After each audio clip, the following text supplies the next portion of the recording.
So anyway, I got to give credit to my very good friend John Gilstrap. He could have had me immortalized as this despicable individual. Let's say good morning to New York Times best-selling author John Gilstrap.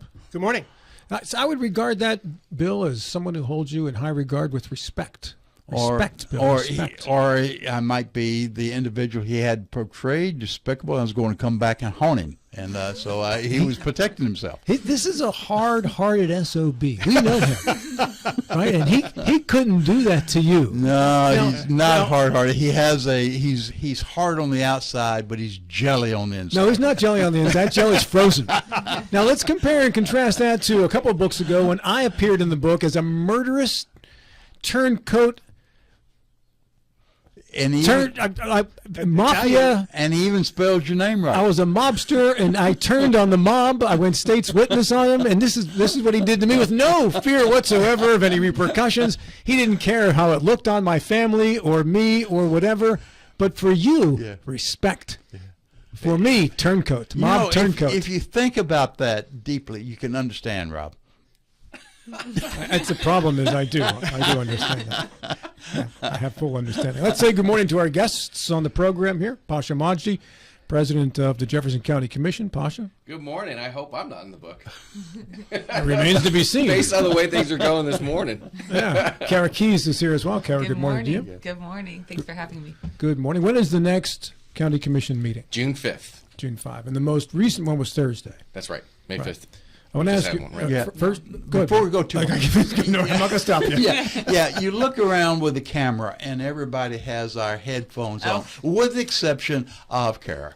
And why not? Because it messes up her hair. John, I don't have that problem. Do you? No, I don't. I think I'm the only one in the room that has enough hair for this to be a problem.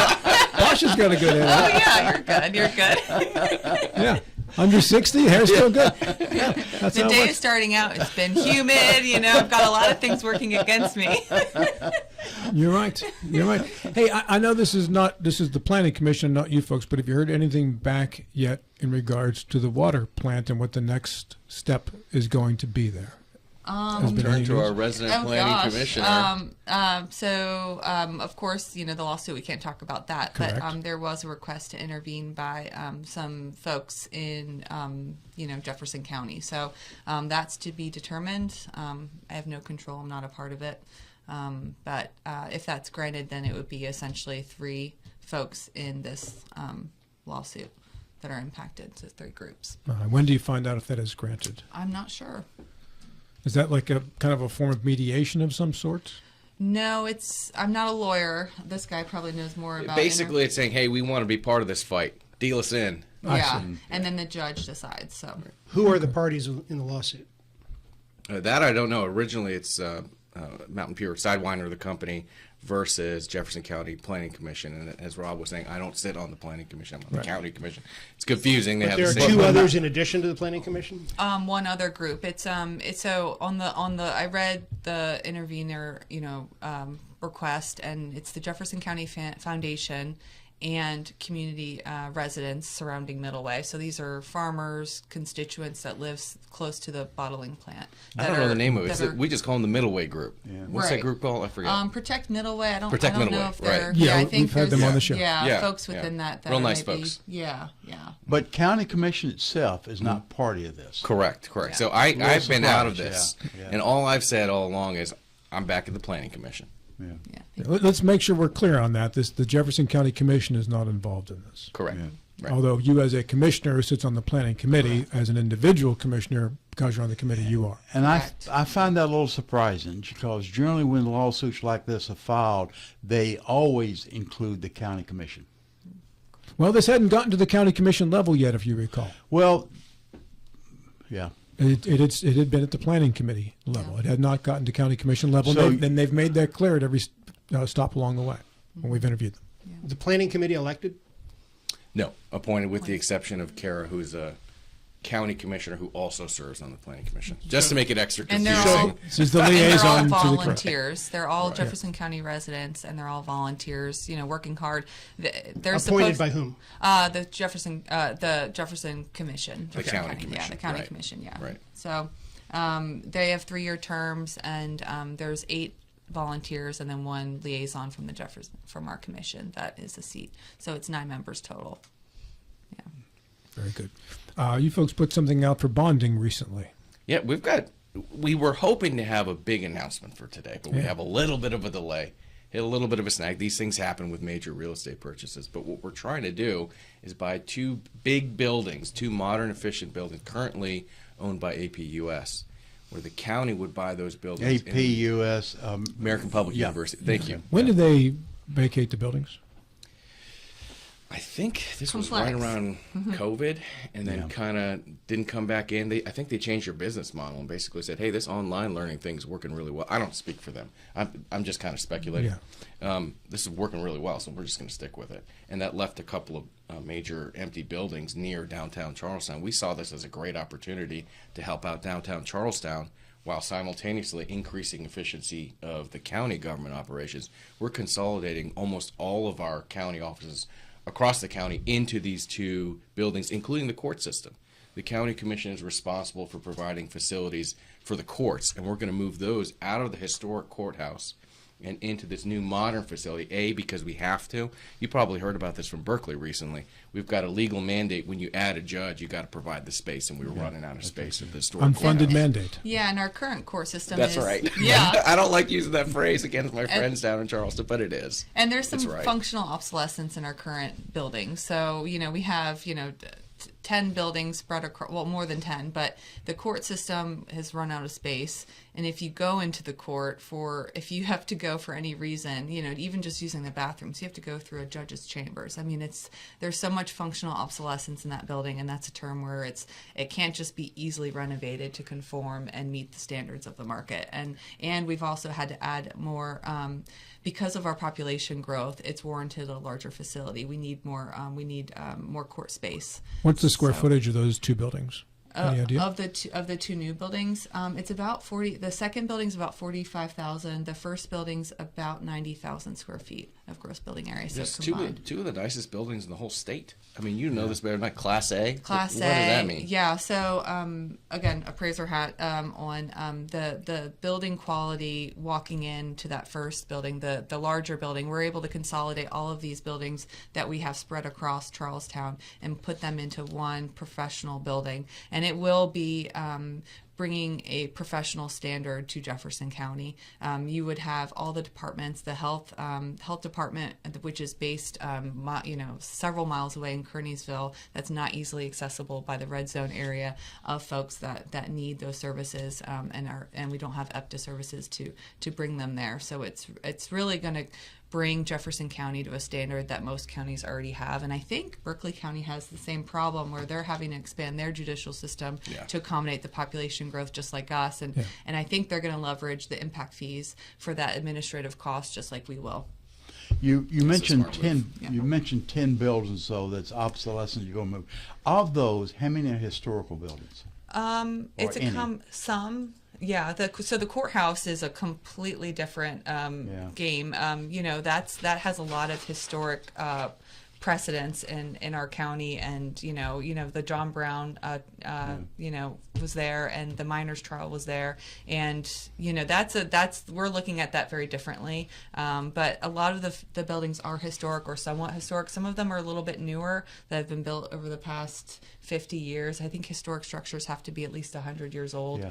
But then that plays into how you're going to dispose them. If they're historical, you have difficulty disposing the buildings. Right. Or redevelopment, reusing them, Yeah. upgrading them, and a lot of these buildings have varying conditions of them. Yeah. So some, to redevelop doesn't mean you're going to tear them down. It means you're going to try to use what you have.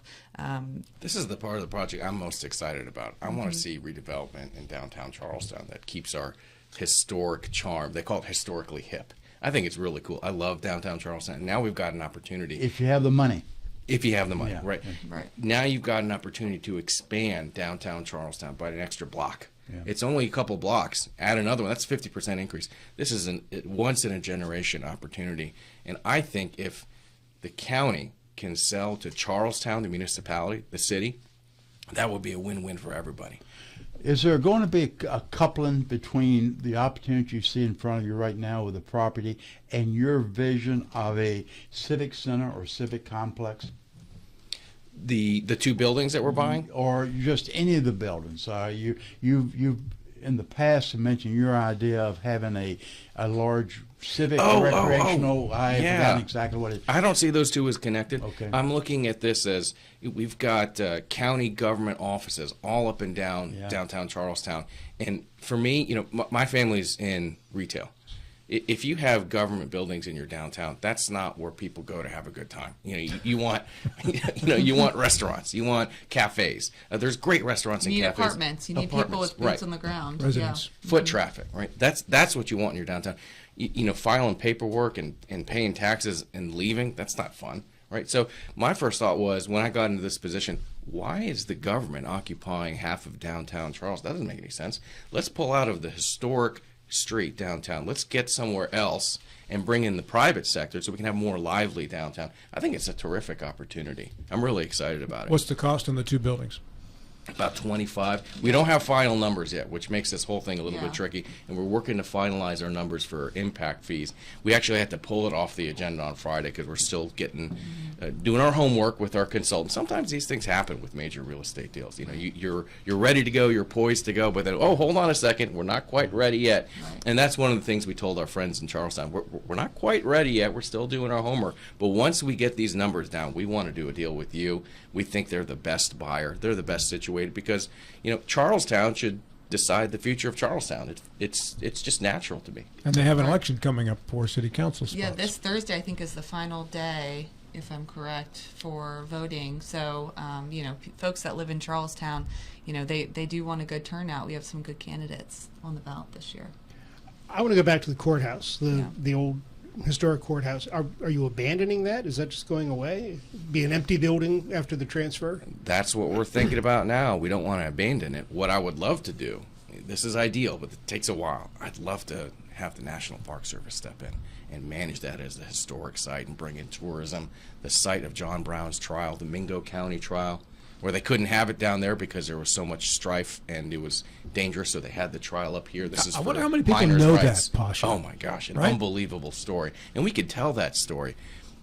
County's not in a position to create a national park there, but man, if the National Park Service could step in, I'd love to do a deal with them, have them manage it, or Right. or however that could be done. Or another entity that we could partner with for a museum. I mean, this building is special, and we want to, you know, I am just one commissioner right now in 2025. I want to make sure that in 20 years we make a good decision, you know, where we still have that protected. So it's very important to us. That is such a historical spot. Right. And what concerns me, it's just purely emotional. It has nothing to do with economics. Is once a building is abandoned, people stop walking around in it and use it. The decay happens really fast. I don't really understand why that is, but you know, it doesn't take more than a year or two of a building being out of use before it just starts falling apart. Oh, we've got to prevent that from happening. But Can't so have many that. counties have the same problem. Berkeley County has this, the old courthouse that's been occupying the administrative buildings for many, many, many years. They've got to repurpose this, and they spend a lot of time and dollars looking at how to do this. But a previous governor had a small amount of money going to all the counties looking at these historical buildings. How can they be preserved? But the amount of money dedicated was a pittance, and you're facing it. Berkeley County's facing it. A lot of these counties are facing the same thing. How do you preserve these gems, these works of art that served us so well for so many years? And to your point, John, the courthouse already is in need of repair. I mean, it's not cream of the crop right now inside. There's a lot of functional obsolescence. There's a lot of updates that would need to be done right now to even keep it going as a courthouse. So that will be a big project. But I think, you know, that's something that everyone is committed to. I think the constituents want that too. So.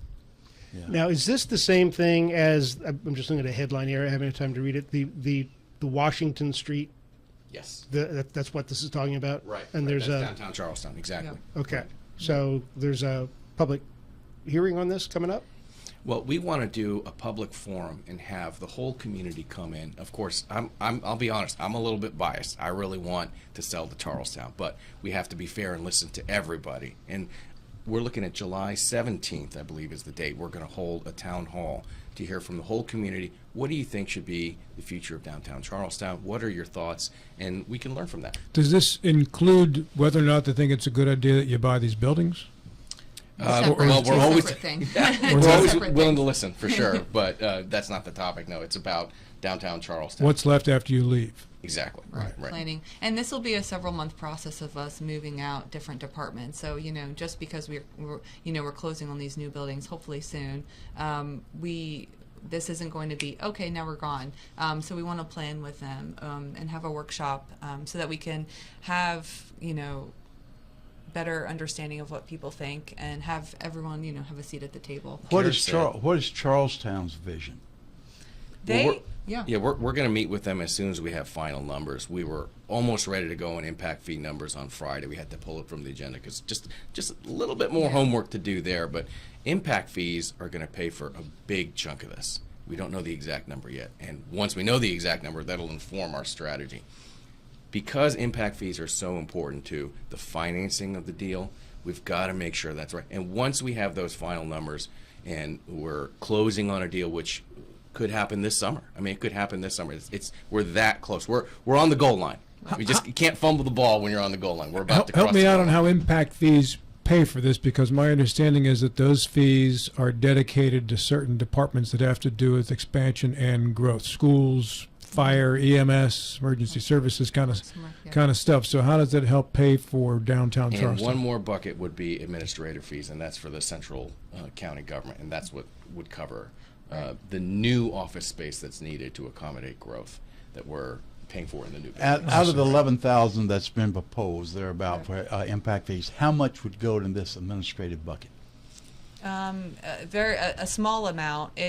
Most of the money is actually going just similar. It's a similar breakdown to Berkeley County. I think I listened to their last week, where more than half goes to the schools, which is good. We need and they're earmarking that for a third high school, which will hopefully come in the next 5 to 10 years. But can't speak for the Board of Education. But the admin fees are still being reworked right now, so I don't want to say a number specifically, but it's one of the lower amounts for the total impact fees. And we're going to pass that on, well, we'll see how the vote goes, but we're intending to pass that on June 5th. Right. We're planning to pass this past meeting, but we just got to finalize those. Talking about the impact fees now, June 5th. Yes. Okay. Yeah, and specifically the change to the administrative one. right. And part of the problem too is we initially had a contract for just building 1, which was that nearly 90,000 square foot of gross building area, which is Class A, fully furnished, really good building. And then we also, next to it is the clock tower building, which is where our proposed judicial system will go. So that changed the growth percentage calculations for both buildings combined, because we're growing in both avenues in administrative costs. So I don't know how many of your listeners are commercial appraisers, but we got the deal at about 158 a square foot. And for people in the business, other government that heard about this, other government officials, they said, whoa, that's a good deal. So you say the total price is $25 million? Yes, for both, roundabout, yeah. Okay, and does that include the internal changes that have to be made to the buildings to accommodate? That's why it's roundabout, yeah. Okay. we got to finalize But that. is that the purchase price, is the $25 million, or is the Yes. $25 million include yes, estimates? that's just the purchase price, and we have out to bond, I think, $16.6 million, which will be, a 20-year mortgage loan that we've worked with, and we had. I insisted on that. Yeah, you I like did. conservative financing. Yeah, Let's and we get it actually, done soon. I want to give a shout out to Berkeley County. They recommended the entity that we moved forward with. Not only were they very competitive in their ratings, but also highly recommended by Berkeley County Commission. So, they work with this firm, and so we feel confident that we're being good stewards for the interest rates and good terms that are competitive. Let me interrupt very quickly. Yeah. I'm very impressed, very pleased how closely you're working with Berkeley County. The two counties have not worked close together in the past. So the fact that you're working well together now is a good sign. Well, I'll tell you what, I've gotten to meet and gotten to know Eddie Gokenauer a little bit, president of Berkeley County Commission. He's really sharp. He's a terrific leader. I have so much to learn from him. because he's been around for a while. He's got some experience. They're doing certain things really well where we are not. We have a day report that we have to stand up. We have to create a day report system in Jefferson County. We don't have one. They have the best in the state. And they're so gracious that they're helping us learn how to do this government function to help those who are in need, the drug addicted, the folks who are really down on their luck, who need some help.